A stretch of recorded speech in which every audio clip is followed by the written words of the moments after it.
வெற்றிவேல் முருகனுக்கு, வீரவேல் முருகனுக்கு,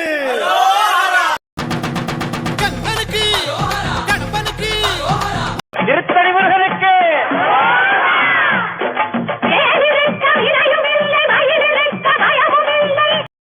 hi friends, welcome to our channel. இன்றைக்கி நம்ம திருத்தணி முருகன் கோயில் நடக்கிற படி உற்சவ விழாவை பற்றி தான் பார்க்க போகிறோம். வாங்க வீடியோக்குள்ளே போகலாம். டிசம்பர் 31 மற்றும் ஜனவரி 1 ஆகிய தேதிகளில் வெகு விமர்சையாக நடக்கிற விழா தான் இந்த படி உற்சவ விழா. திருத்தணியில் ஆண்டுதோறும் நடைபெறுகிற சிறப்பு வாய்ந்த படி பூஜை ஒவ்வொரு ஆண்டும் டிசம்பர் 31 மற்றும் ஜனவரி 1 தேதிகளில் நடைபெறுகிறது. சுவாமிமலையில் அமைந்துள்ள 60 படிகளுக்கும் ஆண்டுதோறும் தமிழ் வருட பிறப்பன்று பூஜை நடைபெறுகிறது. 60 தமிழ் வருடங்களின் பெயர்களாக இந்த படிகள் விளங்குவதாக ஐதீகம். எனவே அவற்றிற்கு ஆண்டுதோறும் சித்திரை முதல் நாளில் பூஜைகள் நடைபெறுகிறது. அதை போலவே 365 படிகளை கொண்டிருக்கின்ற திருத்தணி முருகன் கோயிலில் படி பூஜையும் பிரசித்தி பெற்றது. பள்ளிமலை முருகன் கோவிலிலும் ஒவ்வொரு ஆண்டும் தமிழ் புத்தாண்டுக்கு முந்தைய இரவு படி உற்சவம் நடக்கும். ஒவ்வொரு படிக்கட்டுக்கும் மஞ்சள் குங்குமம் வைத்து பூஜை செய்து படி ஏறி செல்வார்கள். பள்ளிமலை சுவாமிகள் என்ற மகான் இதை செவ்வனவே நடத்தி வந்தார். அவர் திருத்தணி முருகன் கோயிலுக்கு ஒரு முறை வந்திருந்த போது கோயிலில் பக்தர்கள் கூட்டம் குறைவாக இருப்பதை பார்த்தார். என்ன காரணம் என்று விசாரித்த போது, இன்று ஆங்கில புத்தாண்டு தினம், மக்கள் எல்லாம் துரைமார்களுக்கு பழங்கள் மற்றும் மாலைகளை வாங்கி கொண்டு சென்று அவருக்கு ஆசி பெறுகிற நாள் என்றனர். ஆனால் மக்கள் யாரும் இங்கு வருவதில்லை என்று கூறியிருக்கிறார்கள். வள்ளிமலை சுவாமிகள் யோசித்தார். துரைகளுக்கெல்லாம் பெரிய துரையான துரைமுருகன் இருக்கும் இடத்துக்கு வாருங்கள், நீ ஒவ்வொரு ஆங்கில புத்தாண்டு அன்றும் திருத்தணியில் படி உற்சவம் நடக்கட்டும் என்று அழைப்பு விடுத்தார். 1917 டிசம்பர் 31 முதல் திருத்தணி முருகன் துரைமுருகன் ஆனார். அன்று முதல் படி உற்சவம் ஆரம்பமானது. முருகனின் சினம் தணிந்த திருத்தணியில் ஆண்டின் 365 நாட்களை குறிக்கும் வகையில் 365 படிகள் அமைந்துள்ளன. இவை ஒவ்வொன்றிற்கும் வெற்றிலை பழம் சூடம் வைத்து தேங்காய் உடைத்து ஒவ்வொரு படிக்கும் திருப்புகை பாடி படி உற்சவம் நடைபெறுகிறது.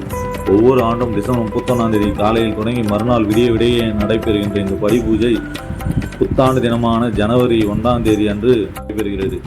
ஒரு வருடத்தின் 365 நாட்களை குறிக்கும் விதமாக திருத்தணி மலை கோவில் 365 படிக்கட்டுகளை கொண்டு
இந்த படி உற்சவத்தின் போது வெளியூர்களிலிருந்தும் வெளி மாநிலங்களிலிருந்தும் பல வகையான பஜனை குழுக்கள் வந்து திருப்புகை பாடி படிக்கட்டுகளை ஏறி முருகனை தரிசனம் செய்கின்றனர்.